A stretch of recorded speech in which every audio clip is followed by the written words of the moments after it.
I'm Tommy Salmons. This is year zero.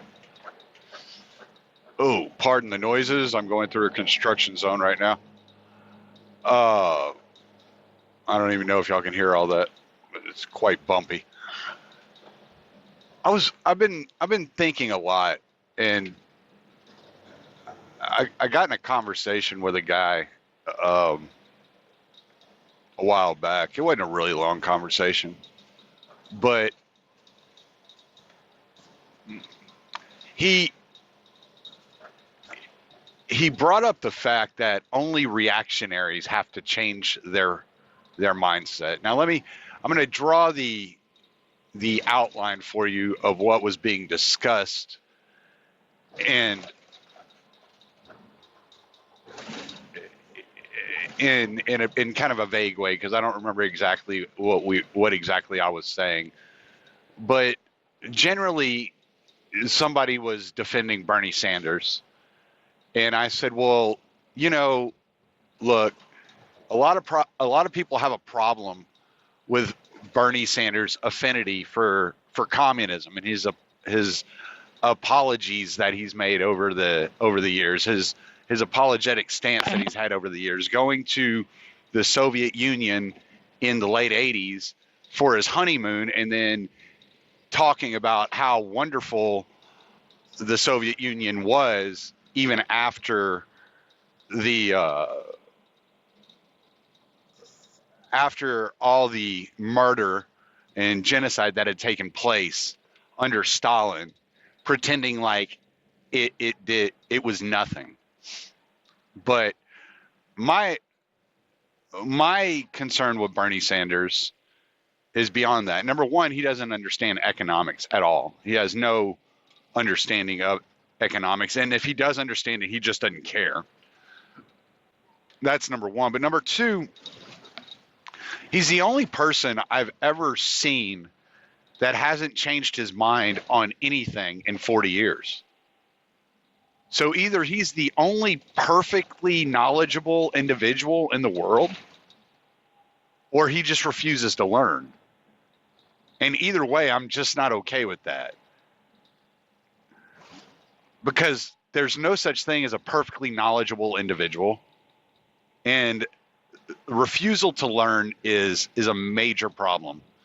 Because that means no matter what mistakes you make or what you do, you'll never correct those errors of the past.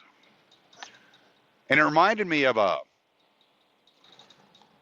quote I'd heard, and I'm not sure where the quote's from or who said it, but the quote was, the only thing that people have learned from history is that people don't learn from history. And that seems to be the case. When people are bringing up the idea, and I'm going to get back to the whole reactionary idea here in a second. Just give me a second.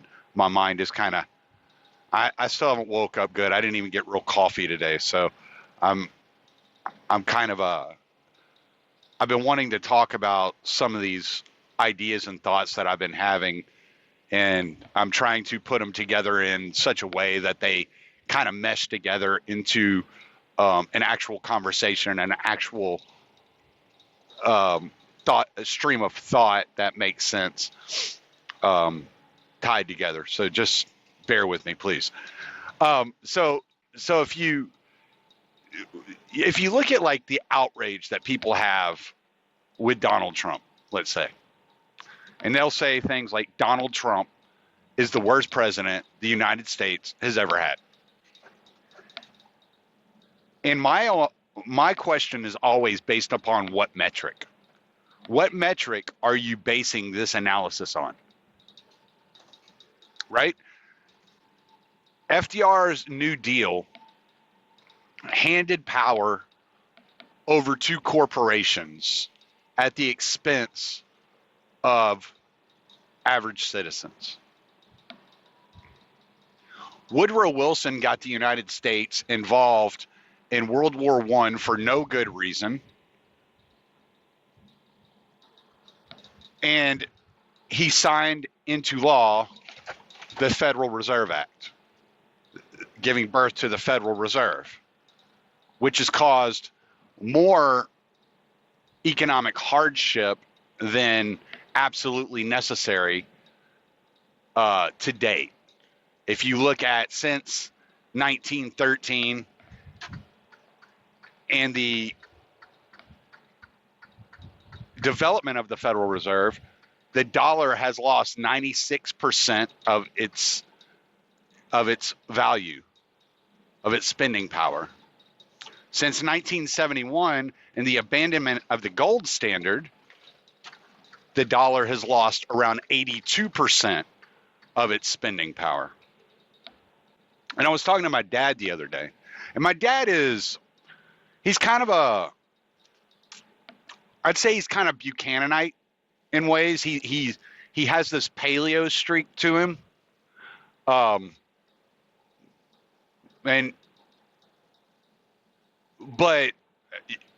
you can't really paint him into a corner. If you bring up a good point, he'll definitely look at what you're saying. He's not stuck in this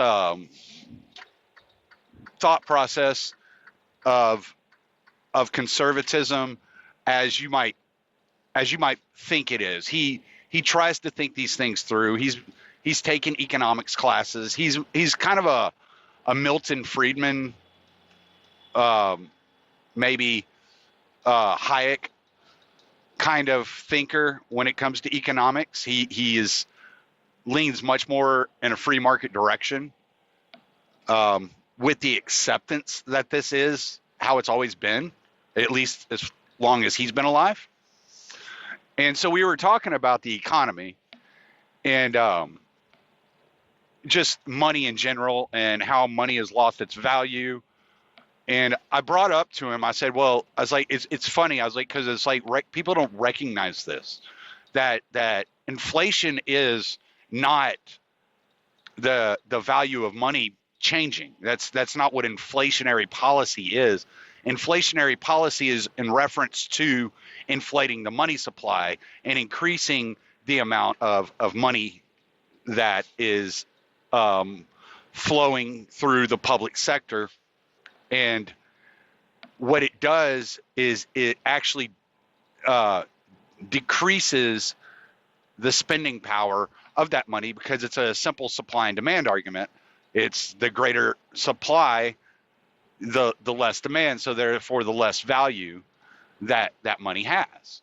Okay, so when you look at the most impoverished people in America, and rightfully so, people will point out, well, they're like the top 1% of the wealthiest people to ever live on this earth. But that's because they have more things and access to more services, and they have more of this fiat currency, this really worthless paper in their pocket. And so that's why they have outlawed counterfeiting, because you continue to flood the market with this fiat currency, and it increases the supply, and therefore it decreases the demand due to an abundance of the supply. So therefore the value of this money has dropped, has fallen significantly, and it's going to continue to happen.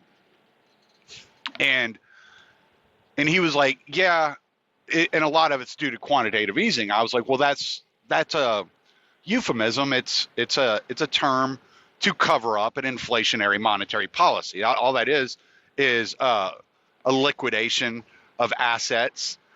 I think Dave Smith has rightfully pointed out that if you look at prior to 2008, the Federal Reserve had somewhere around $800 billion on their books, liquidated assets on their books, and today they have over $4 trillion or when Donald Trump was elected in 2016, it was over 4 trillion.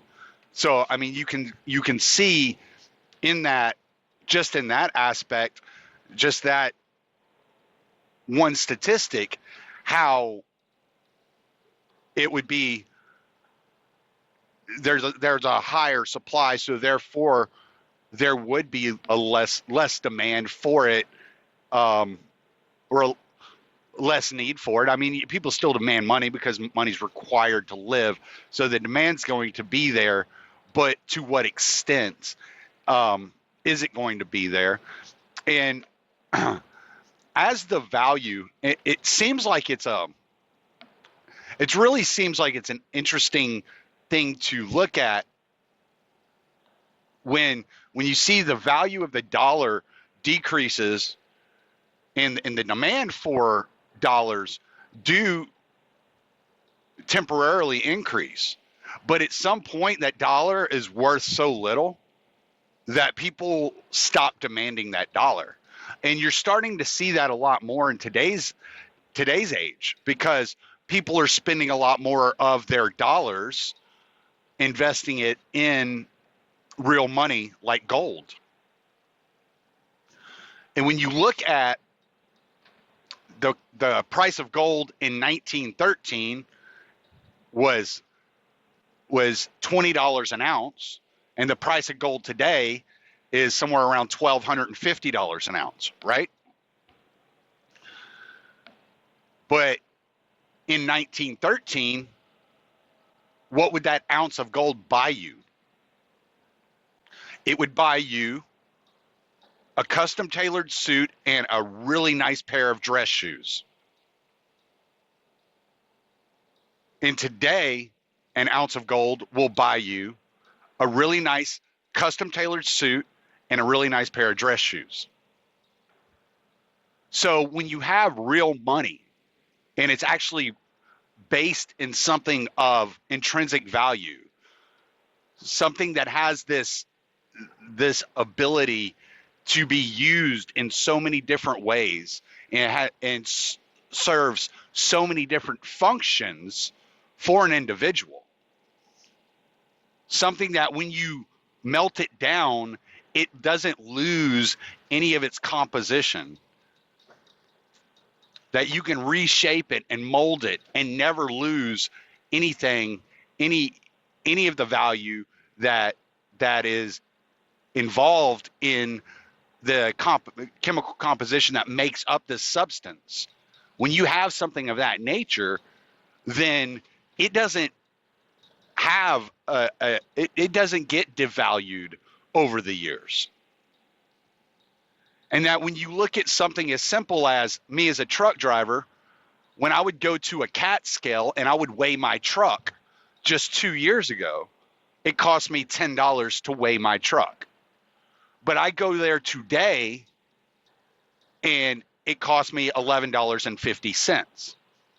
So what happened there is the value of the weight and having this information worth more, or is the money worth less? You can even go something as simple as a Coke, a 12-ounce Coke in the 20s cost a nickel, and today a 12-ounce Coke costs you around 79 cents, right? So is the Coke worth more today than it was, or is the money worth less? And when you look at things that are not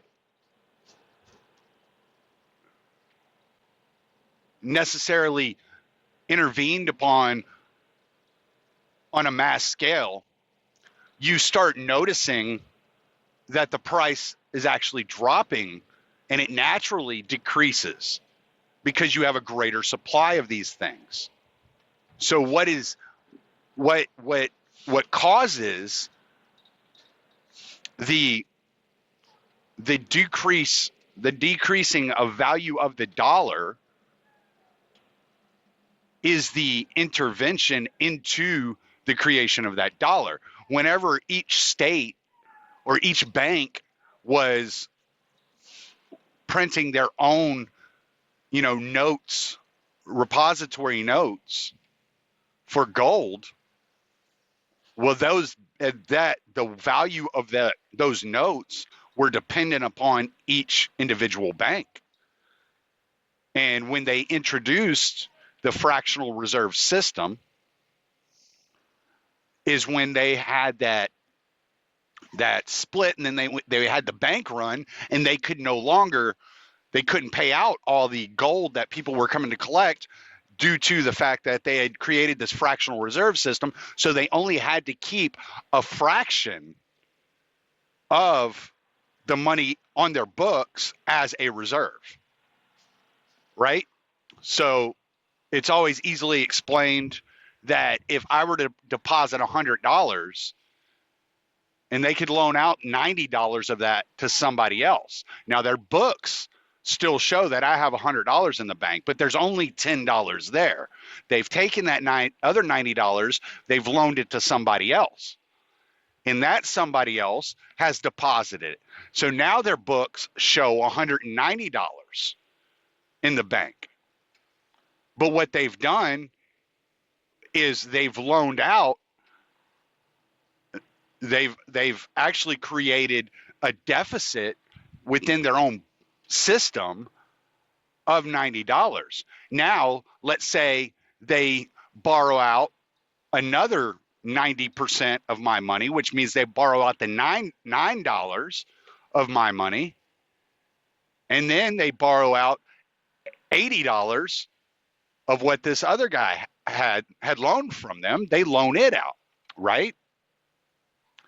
So now they're back down, or will it be $89? So now they're back down to $10 in reserves on what their books show is 9,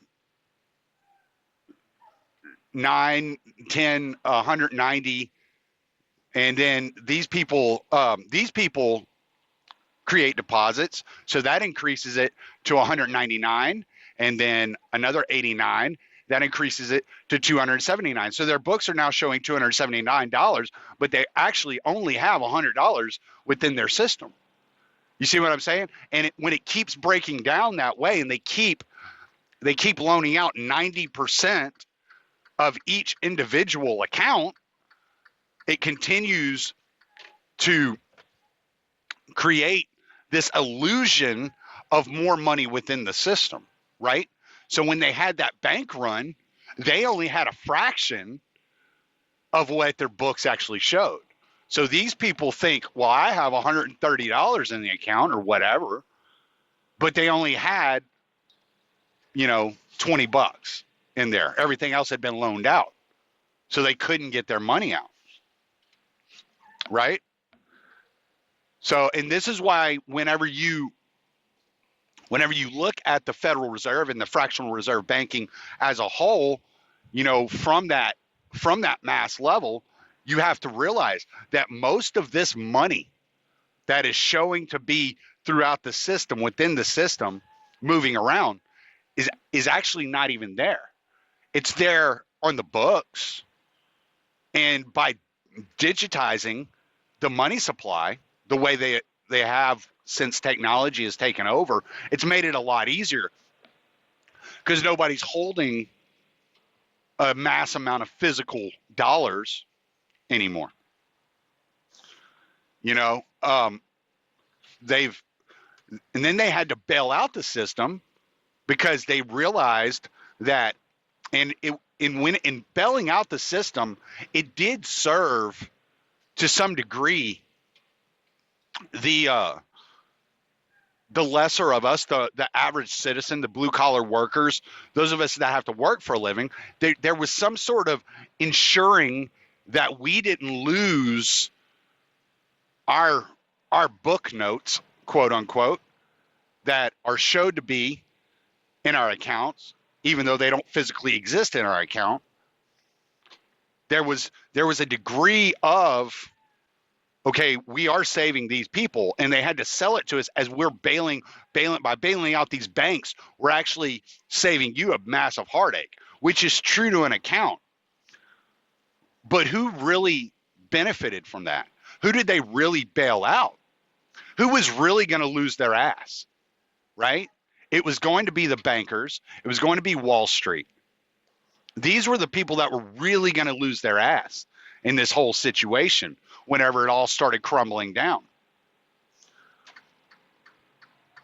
So they, and so you've seen since this bailout, the centralization of the money supply around places like New York, around Wall Street, and around Washington, D.C. And there's just been this concentration of wealth in these areas. And as this concentration of wealth has taken place, then the rest of us can't seem to get ahead. And as they're saying, well, the economy's booming, the economy's doing great. The wealth of the nation has never been worth more. You know, like GDP is beyond our wildest dreams, you know, or whatever fucking fantasy they want to sell us nowadays. But your average citizen, your average person hasn't seen it. It hasn't touched our lives. And people want to blame, well, this just shows that that the voodoo economics, the trickle-down economics doesn't work. Well, actually, what this shows, in all honesty, is that cronyism doesn't work. Or it only works for some people. Whenever they took our tax dollars, borrowed against those tax dollars, and paid that money back to the people they borrowed from, and then they used the tax dollars that they collect every year to pay the interest on the loan that they paid to those people. Where's this? How is that trickle down? That's not trickle down. That's cyclical. Okay? So now you've got this running cycle of money that just sits and it just bounces between these areas.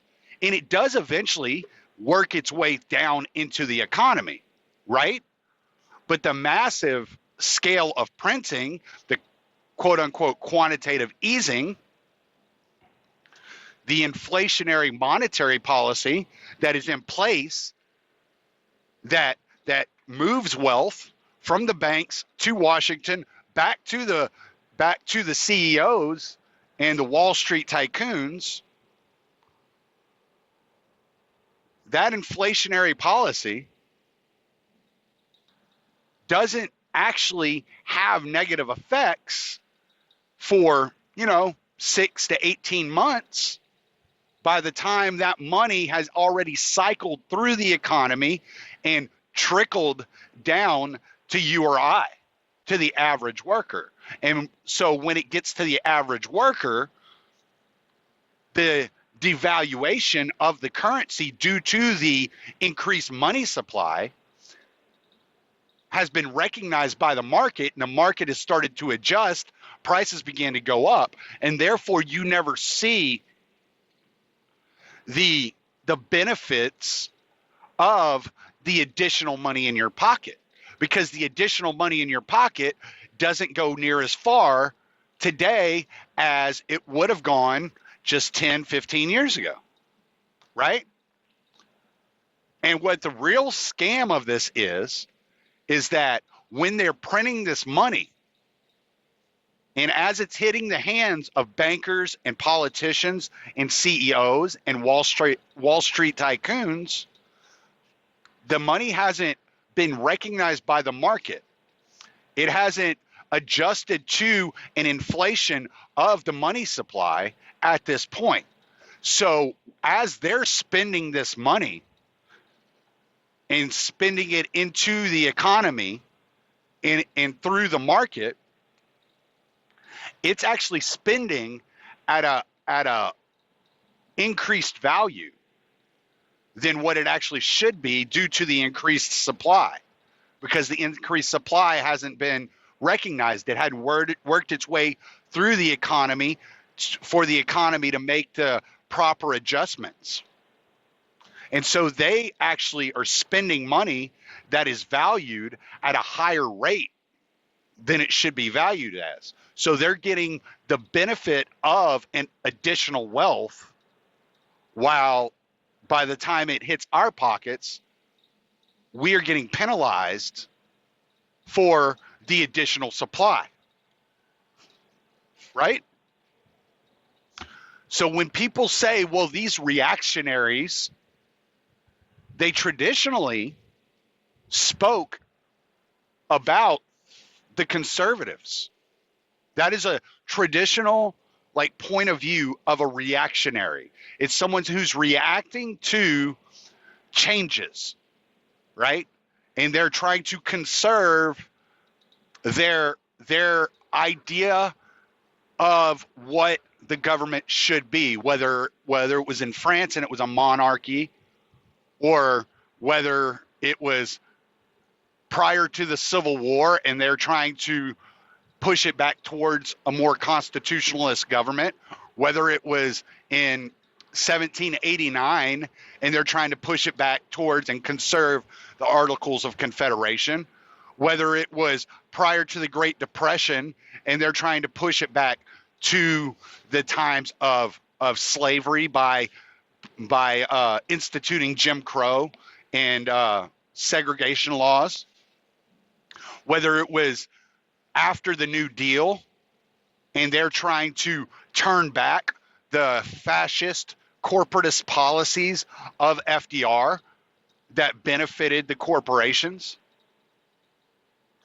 or whether it was in the 80s when they just want to go back to the New Deal. So this conservatism is a reaction. It's a pull. It's a drawback. It's never a full drawback in the political sense of the term. Now you'll hear some people discuss this in, well, what we need is to get back to the Constitution. Like you will hear people say that. And I tell them, we were never at the Constitution. We never lived in a constitutional republic. It wasn't 2 years after the Constitution was drafted and signed and Washington had taken the office of the president that he began to violate the limits of power in place in the Constitution. Was it Adams that signed the Alien and Sedition Act? A complete violation of the Constitution. The Constitution was never what you make it out to be. You have this idea of what it should have been, but that's all it was ever, was an idea of what should be. But it was never a strict set of rules and regulations that limited government power in order to preserve individual rights.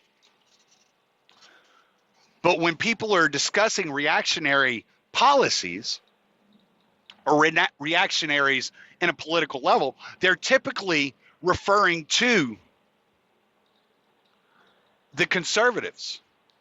And so when this guy said, well, only reactionaries need to change their mind and learn, I said, by your definition in this conversation, what is a reactionary? And I asked him this with a purpose, and he didn't answer. He just disappeared. And I don't know if he just thought I was being a retard and I was being stupid about the whole fucking thing. But I seriously wanted him to describe what his idea of a reactionary is. And the reason I wanted him to describe what his idea of a reactionary is because in today's society, in the 21st century, when we have seen totalitarian regimes come and go throughout the 20th century, throughout the 19th century, when we've seen the Constitution not bind anybody, not stop anything from happening, and imperialism just continues to spread through this American society as if it's a normal thing, that no constraints written down in the 19th century can stop this, or in the 18th century, can stop this. That it doesn't matter what side of the government you are asking to give aid and comfort, that either way, whether you are a conservative or you are a progressive, you are reacting to something that is happening around you. And therefore, you are a reactionary. You are not taking action. You are not acting. You are not. Okay, so there's this, when you're taking jujitsu, there's this really uncomfortable position to be in when somebody has you in a rear naked choke.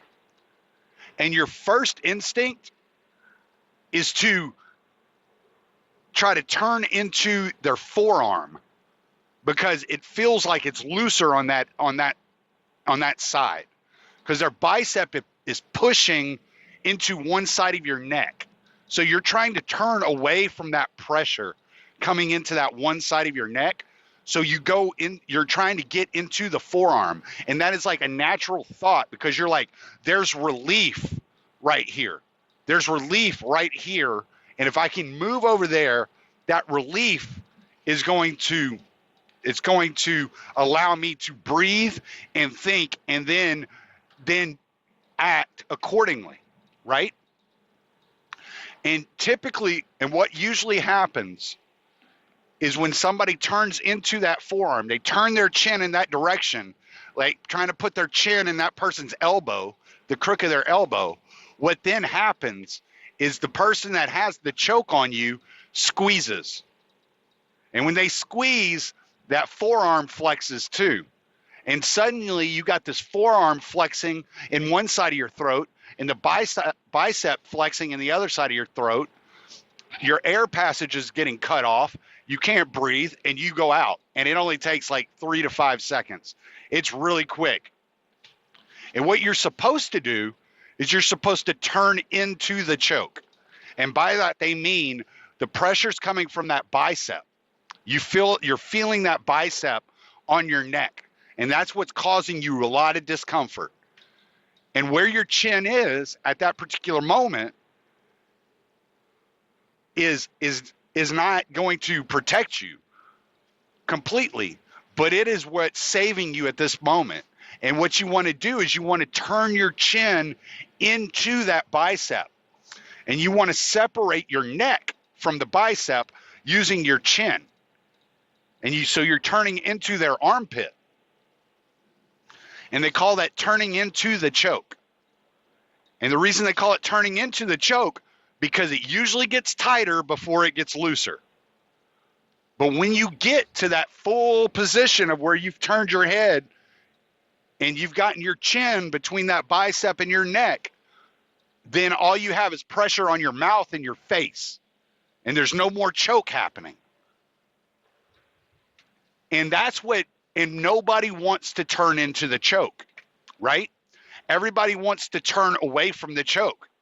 So whether it's the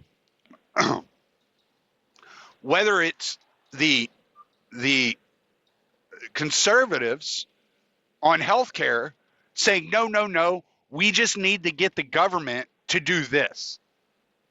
And if the government would do this, and they would open up the market on the healthcare industry in order to allow pharmaceuticals to be, or insurance to be sold across state lines, that would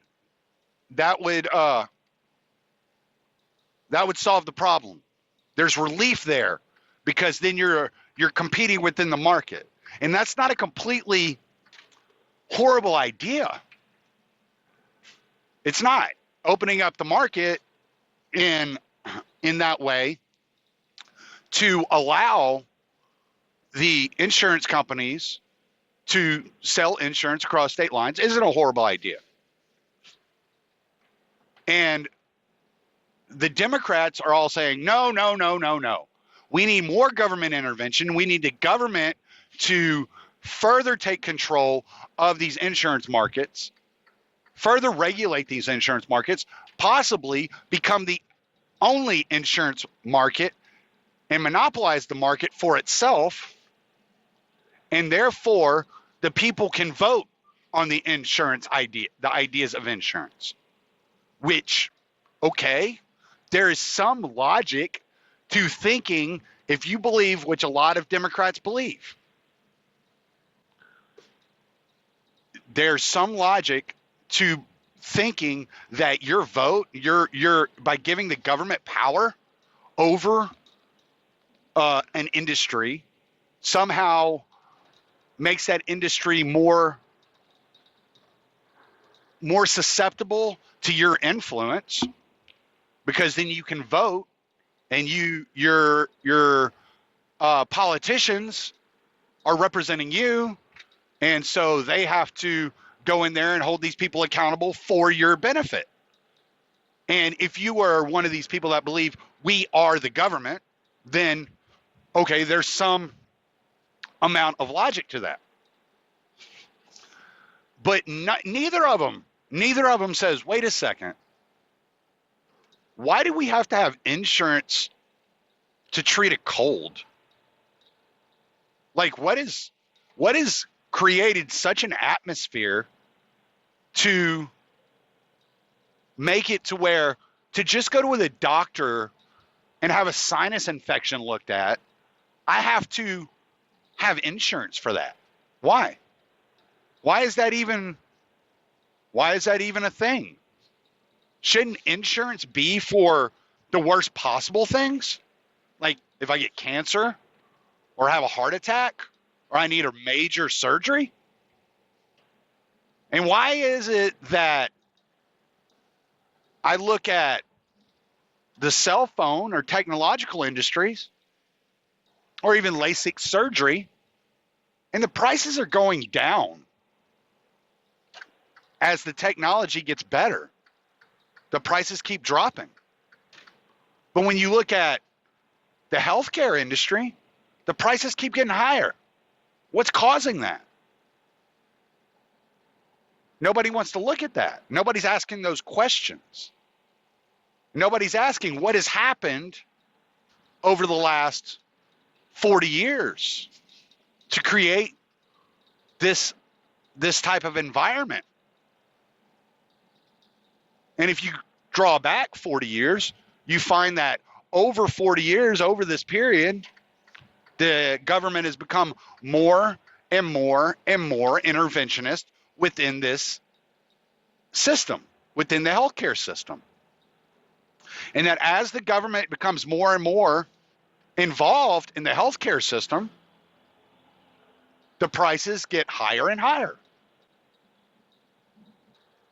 That the more government is regulated, the more the government has put itself in a position of partnership with these pharmaceutical companies, the more that the government has put pressure on doctors and insurance companies that the costs increase dramatically, making it so that the average person can't afford to go to the doctor without insurance. Whereas in the 90s, I didn't have insurance. I still don't have insurance today. And in the 90s, when I would go to the doctor for something, it cost me about, I don't know, $40. I'd go to the doctor, it was like $40. They charged me $40. They'd write me a prescription. I'd go to the pharmacy. I'd spend $10, $12, $15 on, a generic prescription, get it filled, and that was that. And I'm not a person that goes to the doctor very often. I don't get sick very often. I haven't been to the doctor since minus physicals and shit like that for work. But for an illness, I haven't been to the doctor since probably 2005, something like that. I just don't go to the doctor. I just, I'll figure it out. I have a pretty strong immune system, and if I start feeling bad, I know what to do. I'll go to the doctor. But why is it now that if I were to do that without insurance, it's going to cost me, I don't know, $90 to see a doctor? And then when I go fill the prescription, it's going to cost me another $70 or $80. What happened? It certainly isn't a free market healthcare system, right? But the reaction to the increasing of prices, to the increasing of insurance prices, to all these issues, whether it's the increase of college education, or the increase to mass shootings, or the increase to healthcare costs, whatever the issue is, whatever the problem is, the reaction of the statists, of the reactionaries, both left and right, is to ask the government to help. I saw a post the other day that basically said it had the mayor of a city in Mexico being drugged behind a truck because the roads hadn't been fixed. And somebody said, yeah, the mayor of Houston needs to be aware there's an election coming up. And I'm like, yeah, it's really strange that these people just didn't stop giving the government their money, pull their resources together, and fix the streets on their own. Like, that never crossed your mind? Because the reactionary view is to turn to government to fix the problem, to solve the problem. And what's worse is, in most of these situations, you're asking the government to solve a problem they've either created or contributed to by their actions prior to the problem being recognizable. So whenever somebody is talking about reactionary politics, I'm thinking, you're the one asking the state to fix a problem that didn't exist 30 years ago. Why don't we look at why it didn't exist 30 years ago and it exists today? Apparently the solution is to get rid of whatever created it. But the reactionary position is, well, there's this problem, you need to fix it. The paternalism of the state must come in and nurture my childlike mind and my dependent lifestyle on this state. So naturally, we have to start looking at, okay, I'm going to rephrase that because I think I was coming across a little bit different. I wasn't coming across the way I wanted to come across. I wouldn't say naturally. Okay, so what I'm suggesting is to begin to look at the left and right in this country, whether progressive or conservative, as mirror images of themselves, right? If you talk to any quote unquote constitutionalist or conservative that says, well, this is what we must do to solve this problem, and then you bring up a similar problem to a progressive, they're going to say, this is what we must do to solve this problem. Neither of them are reflecting on what did the government do to create the problem or contribute to the problem? Yet both of them have the same exact thing. We must react to this problem and solve it. And so what I am trying to get across is that when the progressives say that there is no true left party in the United States, they are more right than they believe in both definitions of the word.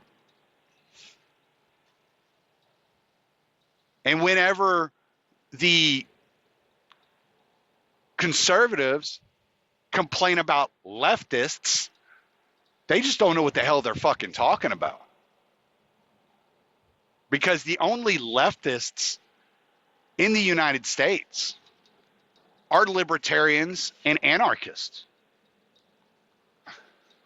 Nobody in the progressive movement is a leftist. Tulsi Gabbard is on the right. She is interested in conserving the power of the government. Bernie Sanders is on the right. He is interested in conserving and expanding the power of the government. Donald Trump is on the right. He is interested in conserving and expanding the powers of the government. Those of us on the left have to begin to recognize what it actually means to be on the left and be on the right. And to actually have a full understanding of the terms left and right from a historical context. And to point out to these democratic socialists that, well, what you're suggesting is a reactionary policy, is reactionary to the current atmosphere. And to preserve and protect the power of the government in the face of this troublesome experience. That your interest is not to progress in any meaningful way, meaningful definition of the word. Your idea of progression or progressivism is to progress and expand the powers of government. And what has been happening for the entire existence of this nation or this country or whatever you want to call it. It's been the complete expansion of power and centralization of power to the government. So there's no progress in any meaningful sense of the word. Your idea of progress is to take power over those that disagree with you. Just as conservatives' idea of conserving is to take power over those that disagree with them. And so the real problem that we have in this country is the idea that there's so much power centralized that people feel like they have to fight over control of that power. And the only true solution to this is the decentralization of power, which will probably only come through economic collapse or secession or both. So I just had these ideas on my mind, and I just wanted to really touch on the idea of the interventionism of the United States, not only overseas and in foreign policy, not only through the use of the intelligence agencies and the CIA, but in the average person's life, and how it has created such an atmosphere of reactionary politics that everybody is begging for the state to take more control. Whereas when you go back prior to these problems,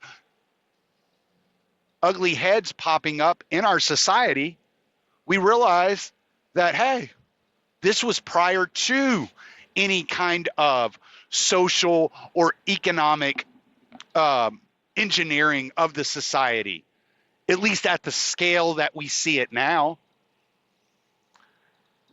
And when you look back at Rome, or you look at Germany or Italy or Venezuela even recently, or you look at Cuba or uh, the Soviet Union or China, North Korea, tell me, in what situation, in which case, did the engineering of society, socially and or economically, ever turn out well for the citizens or the country? I'm Tommy Salmons. Late.